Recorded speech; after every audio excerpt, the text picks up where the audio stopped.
الحمد لله القائل عبدي إذا طلبت الغنى فاطلبه مني فإني أنا الغني، وإذا طلبت الدعاء فاطلبه مني فإني لك حفي، وإذا طلبت النصر فاطلبه مني فإني لك قوي. يا عبادي أنا المنعم فاشكروني، وأنا المقصود فاطلبوني، وأنا أعلم السر وأخفى فاحذروني.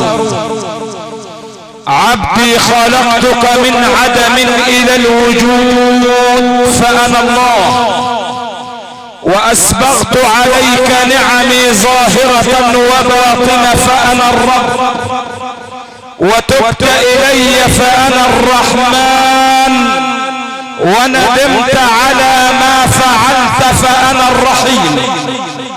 أحمدك يا علام الغيوب ومبلغ الأمل المطلوب وستار العيوب، يا من سبحتك الجبال بأصبائها والنجوم وأبراجها والأشجار بأوراقها، فاعلموا ما في باطن الأرض كمن هو على ظهرها.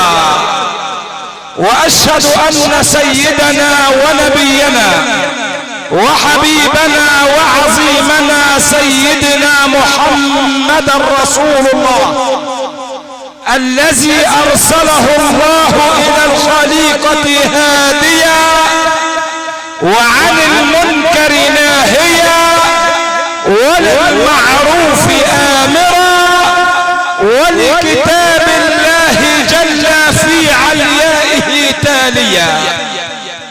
اللهم صل على هذا النبي الذي قال: ثلاث لا يرى وجهي يوم القيامة. من هم يا رسول الله؟ ما تصلي عليه. من هم يا رسول الله؟ قال: عاق لوالدي وما أكثرهم، ومدمن الخمر وما أكثرهم، ومن سمع اسمي ولم يصلي علي. صلاة وسلاما عليك سيدي يا رسول الله، وعلى آل بيتك الأطهار وأصحابك الأخيار، ومن سلك سبيلهم وسار على نهجهم إلى يوم الدين. أما بعد، وفي عجالة حتى لا يطاردنا الوقت، الله سبحانه وتعالى يقول: بسم الله الرحمن الرحيم. كل من عليها فان ويبقى وجه ربك ذو الجلال والإكرام. هنا الملائكة حينما سمعت هذه الآية قالت بأننا لسنا بأنفس، أن الفناء لن يشملنا، فجاء حكم الله القاطع: كل شيء هالك إلا وجهه، له الحكم وإليه ترجعون.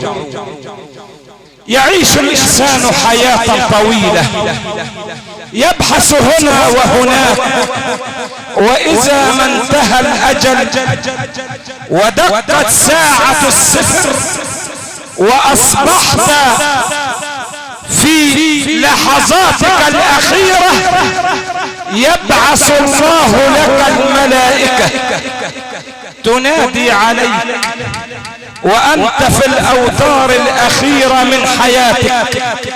اسمع يا من توحد الله، لأن الحياة قصيرة، الحياة لا تأمن إليها أبدا. وإذا دعتك نفسك على فعل ذنب أو كبيرة فتذكر أن الله مطلع عليك، وقول لها ايه بعد ما تصلي على حضرة النبي؟ قل لها: يا نفس قد أزف الرحيل، وأضلك الخط الجليل، فتأهبي يا نفس لا يلعبن بك الأمل الطويل، ولا تنزلن بمنزل ينسى الخليل به الخليل، ولا يركبن عليك فيه من الثرى ثقل ثقيل، قرن الفناء بنا جميعا فما يبقى العزيز ولا الذليل. العلماء والمفسرون يجوا يفسروا اول ليلة في القبر ما فسروش مثقال ذرة فيها. ليه؟ عشان كل واحد يبقى على دراية برضه، لأن أول ليلة لك في قبرك شاب في تفسيرها العلماء، واشتكى منها الحكماء، وبكى منها الأنبياء لرب الأرض والسماء. يقول الإمام الشافعي: فارقت موضع مرقدي يوما ففارقني السكون. يعني واحد صاحبي عزمني رحت بيت عنده ليلة، طلت الليل يا مولانا قاعد اتقلب، مش عارف انا مغير المنامة. فارقت موضع مرقدي يوما ففارقني السكون، اذا كان في ليلة قد فارقك السكون فقل لي بالله عليك اول ليلة لك في قبرك ما يكون. والله هذا سر بيني وبين الله، ولكن احببت ان افشيه اليكم لكي تعملون به. اذا كنت في ضيق وهم وهلع فصلي على حضرة النبي ستجد جميع الابواب قد فتحت. واذا كنت مريض فصلي على حضرة النبي ستجد في الصلاة الشفاء. واذا كنت فقير فصلي على حضرة النبي تجد فيها الغناء.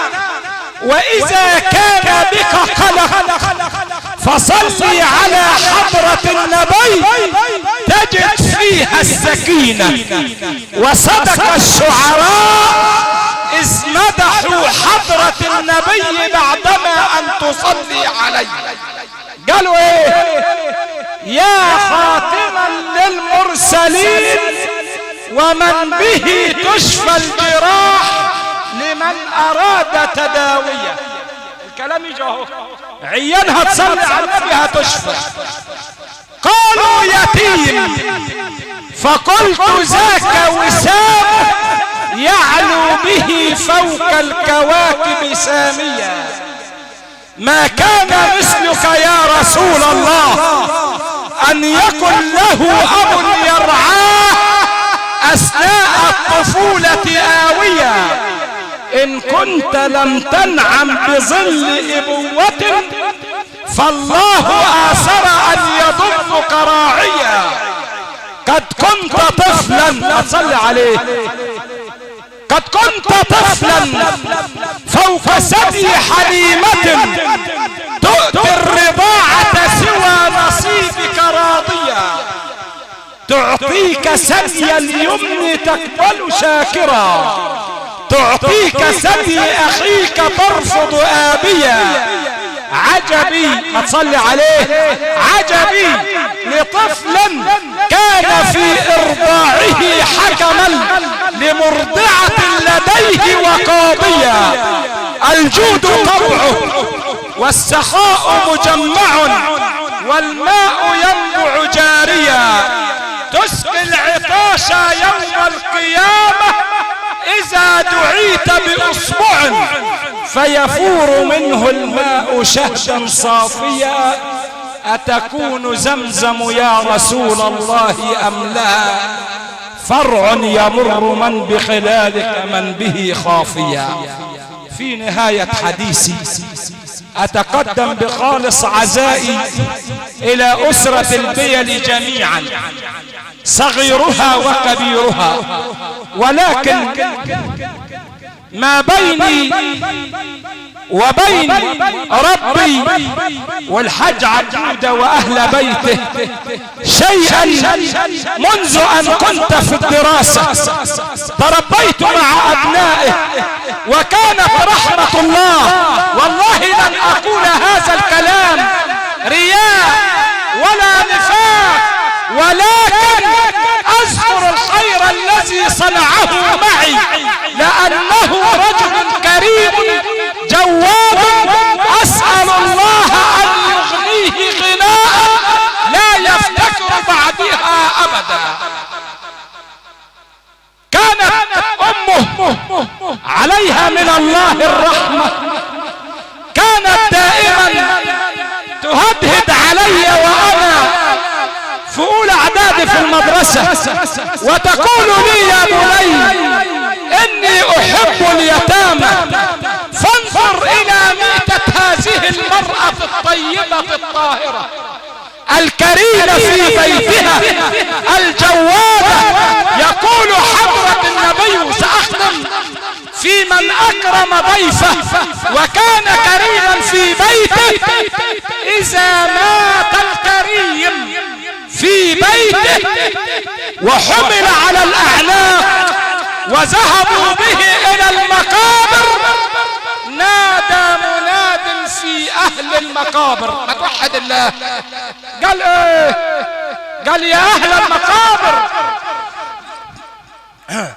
لقد مات كريم وسيدفن بينكم اليوم كريم، ولأجل هذا الكريم يخفف عنكم الله العذاب إلى أن يلقى الكريم وهو الله.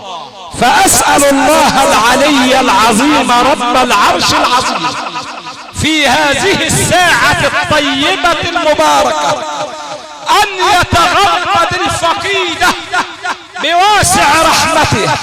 اللهم إن كانت محسنة فزد يا إلهي في إحسانها، وإن كانت مسيئة فتجاوز عن سيئاتها. اللهم إنها نزلت بك وأنت خير منزول به، فاكرم اللهم نزلها، ووسع مدخلها، واجعل قبرها روضة من رياض الجنة. اللهم صبر أبناءها وزوجها وزويها على فراقها، اللهم اجعلها في زمرة حضرة النبي يوم القيامة. اللهم شفع فيها صلاتها وصيامها وقيامها وسماعها لقراءة القرآن. اللهم لا تفتنا بعدها ولا تحرمنا أجرها، واغفر يا إلهي لنا ولها.